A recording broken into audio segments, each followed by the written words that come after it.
வணக்கம் டே to day channel நண்பர்களே, அனைவருக்கும் தமிழ் புத்தாண்டு வாழ்த்துக்கள். ஸோ இந்த வீடியோவில் சூப்பரான ஒரு ஜோதிட வீடியோவையும் ஆன்மீக வீடியோவையும் பார்க்க போகிறோம்.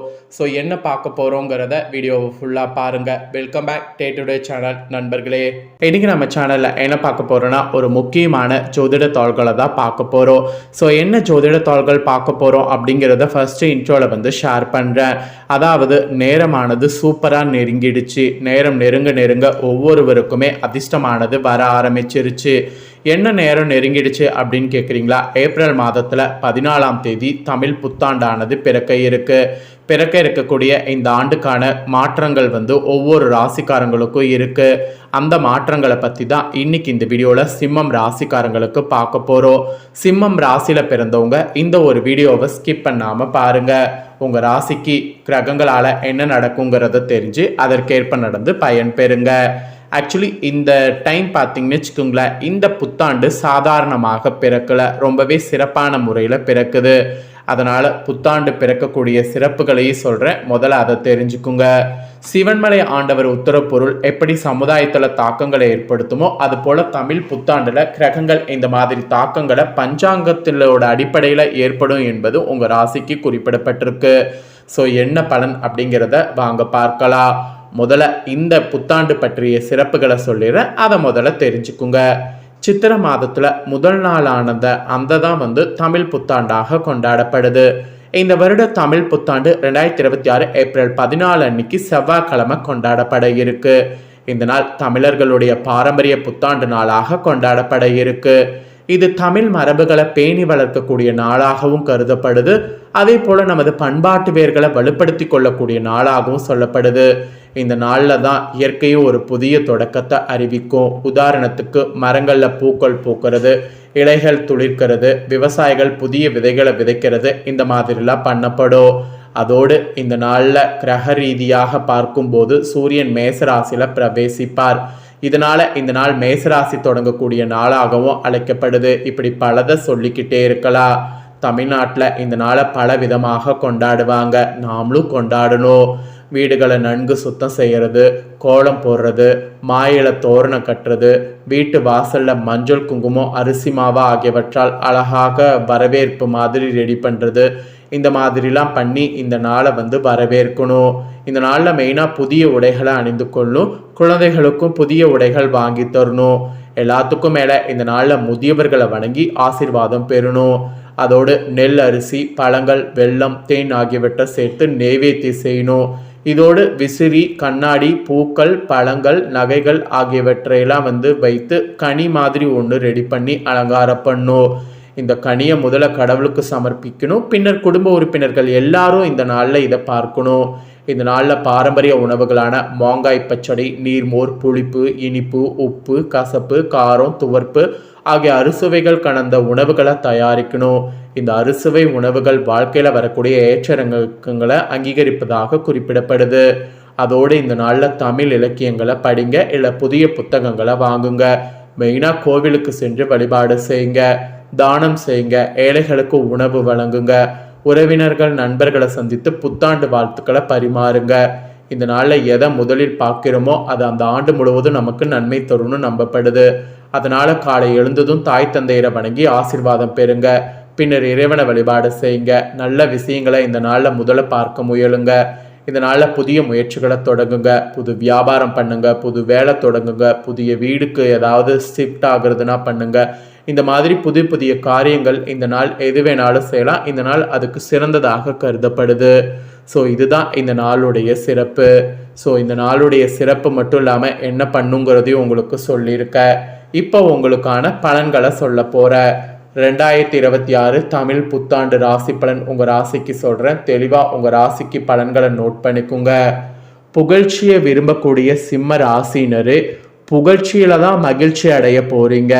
உங்கள் ராசினருக்கு 2026 தமிழ் புத்தாண்டு நல்ல விதமான ஆண்டாக அமைய நானும் கடவுளை பிரார்த்தனை பண்ணி நல்வாழ்த்துக்களை தெரிவிச்சுக்கிறேன்.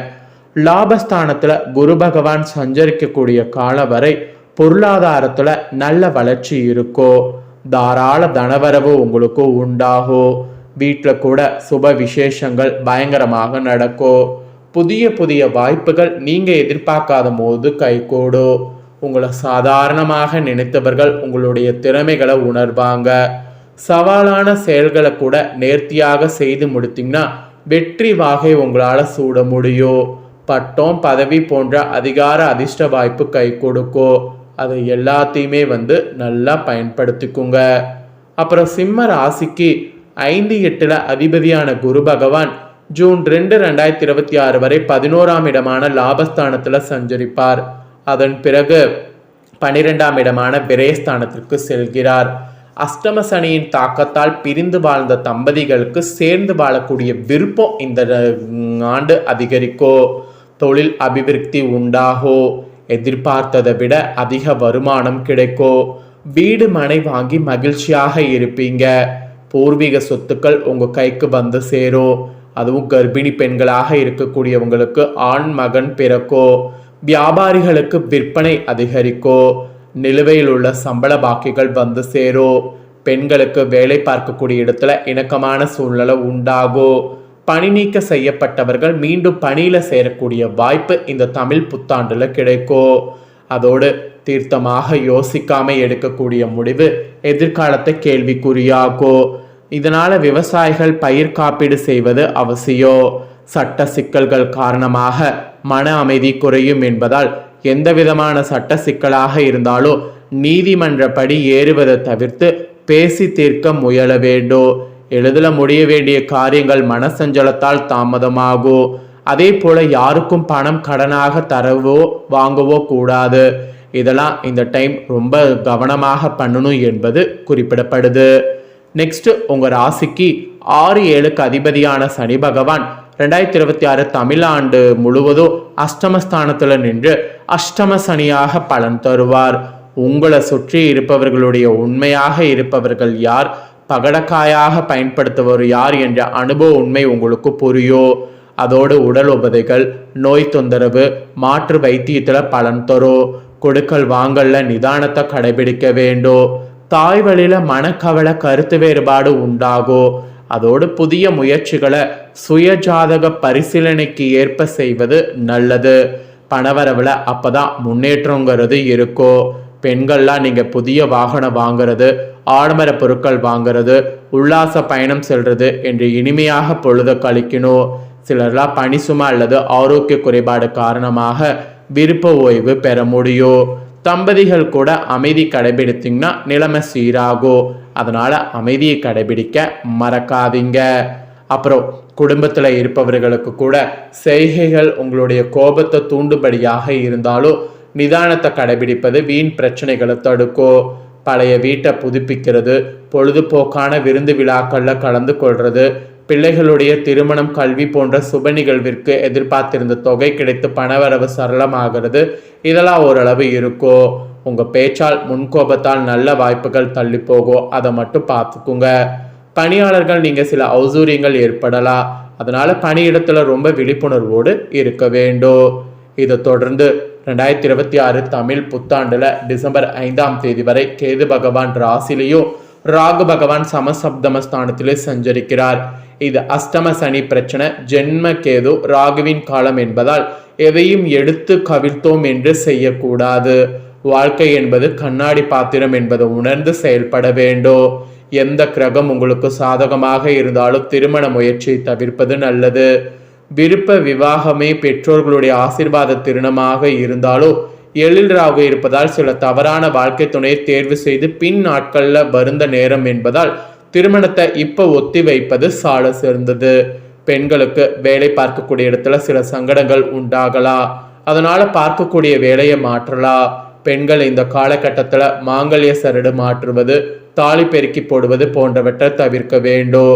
கையில காசு சரளமாக புரளோ, இழுப்பறியாக இருந்த வேலைகள் முடியோ, விற்காம தேங்கிய சரக்குகள், கையிருப்பில் இருக்கக்கூடிய பொருட்கள் அதிக விலைக்கு விற்பனையாகும். புதிய வாடிக்கையாளர்கள் கிடைப்பார்கள். உத்தியோகத்துல வீண் வாக்குவாதங்களை தவிர்த்து மேல் அதிகாரிகள் சொல்படி நடப்பது முன்னேற்றத்திற்கு உதவும். அதனால அந்த மாதிரிலாம் கவனமா செயல்படணும். மாற்றமும் ஏற்றமும் தேடி வரக்கூடிய வருடமாக இருக்கும். ஸோ இதுதாங்க உங்களுக்கான பலன்கள். ஸோ இந்த முக்கியமான பலன்களை நீங்கள் பார்த்து தெரிஞ்சு பயனடைஞ்சது போல உங்கள் ஃப்ரெண்ட்ஸ் ஃபேமிலியில் இருக்கிறவங்களும் பார்த்து தெரிஞ்சு பயனடையணும் அப்படின்னு நினச்சிங்கன்னா வீடியோ லைக் பண்ணி உங்கள் ஃப்ரெண்ட்ஸ் ஃபேமிலிக்கு ஷேர் பண்ணுங்கள். உங்கள் ஃப்ரெண்ட்ஸ் ஃபேமிலி இருக்கவங்களும் சிம்ம ராசிக்காரங்களாக இருந்தாங்கன்னா பலனை பார்த்து தெரிஞ்சு பயன் பெறட்டும். இதே போல் புதிய அப்டேட்டான நிறைய வீடியோ நம்ம சேனலில் போடப்படும். அதை எல்லாமே உடனுக்குடனே தெரிந்து கொள்ள மறக்காமல் நம்ம சேனலை சப்ஸ்கிரைப் பண்ணுங்கள், கூட பெல் பண்ண ப்ரெஸ் பண்ணுங்கள். ஃபஸ்ட் டைம் பார்க்குறவங்க அதை நீங்கள் பண்ணிட்டீங்கன்னா இனி நான் போகிற மற்ற அப்டேட்டான எல்லா வீடியோஸும் உடனுக்குடனே தெரிந்து கொள்ளலாம். ஸோ மறக்காமல் பண்ணுங்கள். நெக்ஸ்ட் இதே போல் சுவாரஸ்யமாக வேறொரு வீடியோவில் உங்களை சந்திக்கிறேன். சப்ஸ்கிரைப் பண்ணி சப்போர்ட் பண்ணுங்கள்.